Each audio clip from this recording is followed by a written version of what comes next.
DUSOL semester first, third and fifth December 2023 examination जिसने अभी तक कुछ नहीं पढ़ा, आखिर वो कैसे पास हो सकता है। आज की इस वीडियो में मैं आपको वो सारे क्वेश्चन बताने वाला हूँ जो आपके एग्जाम में आने वाला है। इस वीडियो को एंड तक जरूर देख ताकि कोई भी इंफॉर्मेशन आपसे मिस ना हो जाए। मैं मनीष वर्मा, आप सभी का स्वागत है हमारे।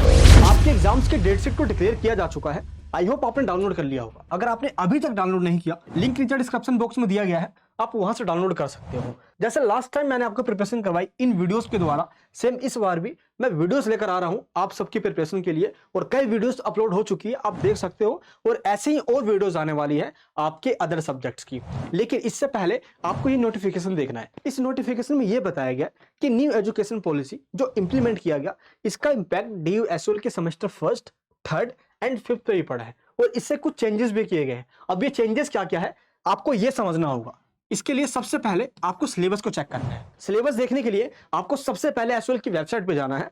रिसोर्सेज पे क्लिक करके आपको सिलेबस को देख लेना है। और हर चैप्टर में की पॉइंट्स बताए गए हैं जो आपको कवर करना होगा अपने एग्जामिनेशन के लिए। सिलेबस को देख लेने के बाद आपको ये समझ में आ जाएगा कि मेरे पास इतने सब्जेक्ट्स हैं और इन सब्जेक्ट्स के ये सिलेबस है, मुझे इतना पढ़ना है जिससे मैं पास हो जाऊं। अब टाइम बिल्कुल भी नहीं है मोटी मोटी बुक्स या 10 ईयर पढ़ के जाने का। अब टाइम आ चुका है स्मार्ट स्टडी करने का। मैं आपको पहले ये बता दूं जो इस नोटिफिकेशन में बताया गया चेंजेस के बारे में। ये जो चेंजेस किए गए हैं ये semester first, third and fifth ये तीनों सेमेस्टर के लिए किया गया है। अब ये चेंजेस क्या आया है, न्यू एजुकेशन पॉलिसी के तहत, यानी कि जो ये एनईपी लागू हुआ है, एनईपी 2020 में ही इंप्लीमेंट कर दिया गया था और डीयू ने इसको 2022 के फ्रेमवर्क के अंदर एक कमेटी बनाई गई और फाइनली इसको 2023 के अंदर इंप्लीमेंट कर दिया गया। अब इससे हुआ क्या, DUSOL का जो क्वेश्चन पेपर आया करता था उसका नेचर चेंज कर दिया गया है। नेचर का मतलब होता है एग्जामिनेशन पैटर्न में चेंज हो जाना। और पैटर्न का मतलब क्या हुआ, अब जो क्वेश्चन पहले आपसे डायरेक्ट पूछा जाता था, अब वो आपसे डायरेक्ट ना पूछकर घुमाकर पूछा जाएगा। यानी कि मान लो एक क्वेश्चन देता हूं मैं, व्हाट इज कोल्ड वॉर, यानी कि कोल्ड वॉर क्या है। अगर ये आपसे पूछा जाए तो आसानी से आप बता दोगे। लेकिन आपसे दो विचारधाराओं के बीच में जो युद्ध हुई, जो लड़ाई हुई, इस तरीके से घुमा कर दिया जाए तो वहीं पे न्यू एजुकेशन पॉलिसी का रोल आ जाता है। कहने का मतलब सिंपल इतना है कि जो चीज आप पढ़ रहे हो आपको ये भी पता होना चाहिए उसके पीछे का फैक्ट्स क्या है। आपको फैक्चुअल चीजों को समझना होगा।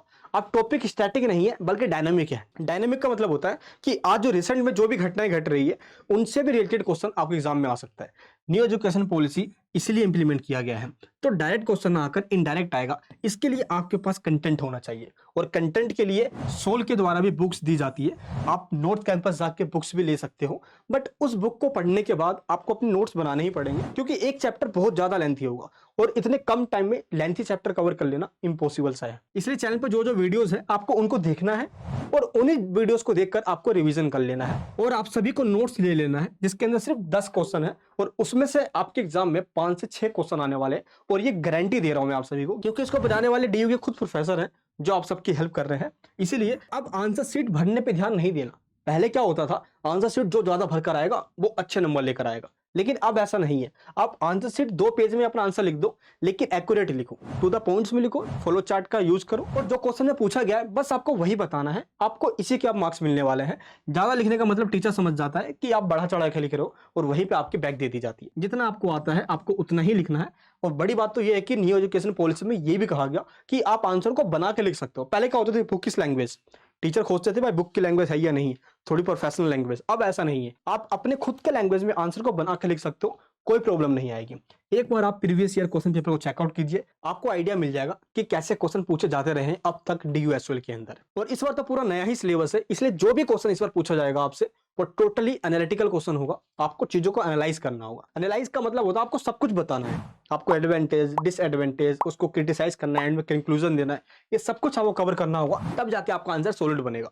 तो एग्जाम में लिखना कैसे, एक बार आपको मैं ये भी बता देता हूँ, क्योंकि आप चाहे कितना भी पढ़ लो, लिखना नहीं आएगा टीचर आपको मार्क्स नहीं देगा। क्योंकि जितने भी एसओएल के स्टूडेंट हैं उनके आंसर शीट जो रेगुलर के स्टूडेंट्स को पढ़ाते हैं वही चेक करते हैं और आपके आंसर शीट में वो ये फॉर्मेट चेक करते हैं। अब मैं आपको बताता हूँ। देखो, सबसे पहले आप सभी BA प्रोग्राम या BA पॉलिटिकल साइंस के स्टूडेंट हो, तो जाहिर सी बात है कि आपके पास थ्योरेटिकल सब्जेक्ट है। तो जिस भी क्वेश्चन का आप आंसर लिखना स्टार्ट कर रहे हो, सबसे पहले आपको परिचय लिखना है।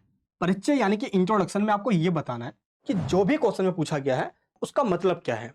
3 से 4 लाइन में उसका परिचय बता दीजिए ताकि टीचर को यह लगे कि आपका बेसिक कॉन्सेप्ट भी क्लियर है। इंट्रोडक्शन को बता देने के बाद आपको इंट्रोडक्शन के बाद ही फ्लो चार्ट्स एंड डायग्राम का भी यूज करना है। जो पॉइंट्स में आप बताने जा रहे हो इन्हीं पॉइंट्स को आप डायग्राम में बता दो या फ्लो चार्ट में इस तरीके से बता दो ताकि टीचर को ये लगे कि यही पॉइंट नीचे बताए गए हैं और जिसको आपने 1 2 3 करके ऊपर ही बता दिया है, जिससे कि फ्लो चार्ट में टीचर को समझ में आ जाए। और जहां पे ये पॉसिबल हो वहां पे डायग्राम बनाइए।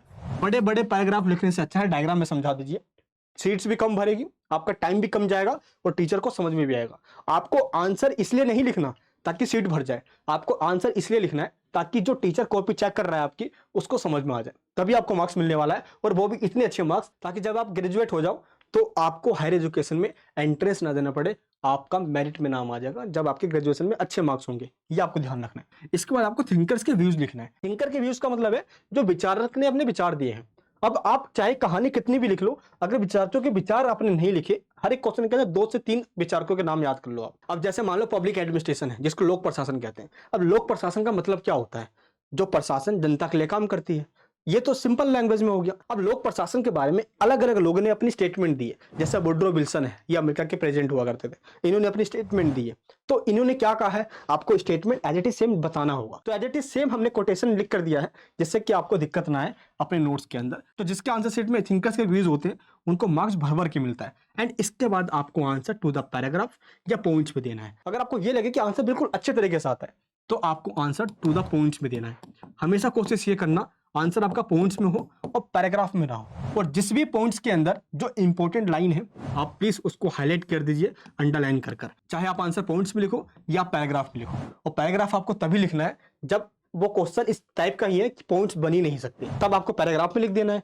या आपको इतने अच्छे तरीके से नहीं आता कि आप इस तरीके से पॉइंट्स बनाओ, क्योंकि ऐसा पॉइंट्स बना देने से क्या होता है, टीचर अंदर का कम पढ़ता है और ऊपर के पॉइंट्स पढ़कर ही वो अंदर का माल समझ जाता है। इसलिए कोशिश हमेशा ये रखना कि टू द पॉइंट्स में अगर आंसर बनता है तो पूरी बनाने की कोशिश कीजिए। एंड इसके बाद आपको कुछ की पॉइंट्स देना है, एग्जाम्पल्स देना है और राइटर्स के बुक का नाम बताना है। जैसे मान लो जिसने अपना स्टेटमेंट दिया वो किस बुक में दिया है और ये बुक कब पब्लिश हुई थी, उसका रेफरेंस लेके आप कोट कीजिए। बहुत अच्छे मार्क्स मिलेंगे आपको। टीचर को लगेगा आपने मेहनत करी है और आपको बहुत ज्यादा मेहनत नहीं करना। ये सब कुछ आपको एक ही जगह पे मिल जाएगा जिससे कि आपको ढूंढना ना पड़े। मैंने अपने नोट्स के अंदर सब कुछ मेंशन कर दिया है। एंड इसके बाद है आपको एंड में इवैल्यूएशन देना है। इवैल्यूएशन का मतलब होता है मूल्यांकन, इसकी क्या कमियां हैं और इसकी क्या अच्छाइयां हैं। और क्रिटिसिज्म का मतलब आपको आलोचना करनी है, यानी कि एंड में आपको इवैल्यूएशन या क्रिटिसिज्म दोनों में से कोई एक देना है। और इसके बाद सबसे लास्ट में आपको निष्कर्ष लिखना है।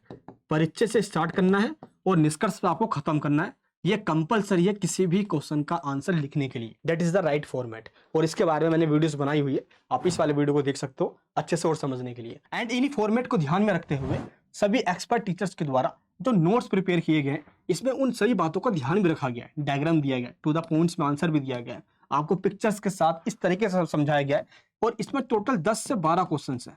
और इसके अलावा आपके एग्जाम में कुछ भी नहीं आता क्योंकि नया सिलेबस है। पहले पूरा सिलेबस को एनालाइज किया गया है, देन ये नोट्स बनाए गए। तो आप मार्केट से 10 ईयर लाओगे या कोई राइटर्स की बुक लेकर आओगे, वो मोटी मोटी बुक्स होगा और पढ़ने का टाइम नहीं मिलेगा।